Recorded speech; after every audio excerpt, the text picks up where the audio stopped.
যে কোনো গাছের ডাল থেকে চারা করতে চাইলে ঝরঝরে একটা মিডিয়ার প্রয়োজন হয়। সেটা হতে পারে লাল বালি অথবা শুধু মাটি, অথবা লাল বালি মাটি কোকোডাস্ট, অথবা লাল বালি কোকোডাস্ট। সোজা কথা, ঝরঝরে হবে এমন মিডিয়া নিতে হবে। অনেকেই লাল বালির পরিবর্তে সাদা বালি নিতে চান। সাদা বালি দিলে কিছুদিন পর মিডিয়া শক্ত হয়ে যায়। আপনি যখন ডাল থেকে চারা করার জন্যে ডাল বসাবেন, তখন কোনো খাবার সেই ডালের প্রয়োজন হয় না, কারণ সে খাবার গ্রহণ করতে পারে না। শিকড় এলেই খাবার গ্রহণ করতে পারে। শিকড় আসার পর যখন চারা রিপোর্টিং করবেন, তখন মিডিয়াতে খাবার দিবেন, ভার্মিকম্পোস্ট বা পুরনো গোবর সার।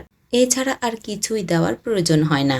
চারাটা ভালোভাবে সেট হলে পরবর্তীতে আবার রিপোর্টিং করার সময় তখন গাছের জন্যে প্রয়োজনীয় খাবারগুলো মিডিয়াতে দিয়ে দিতে হবে। অনেকেই দেখি সরাসরি মাটিতে ডাল বসিয়ে দেন, সেখানে টানা বৃষ্টিতে পানি জমে যেতে পারে। চারা করার জন্য ছোট পাত্র ও ছায়া জায়গা নির্বাচন করে ডাল বসাবেন। পুরুষ ফুল গাছের কিছু ডাল কেটে চারা বসালাম। এর আগেও কিছু চারা করেছিলাম, 3টা চারা টিকে গেছে। চারাগুলো রিপোর্টিং করার পরে হালকা ছাঁটাই করে দিয়েছি। এখন মাশাআল্লাহ চারাগুলো সেট হয়ে গেছে।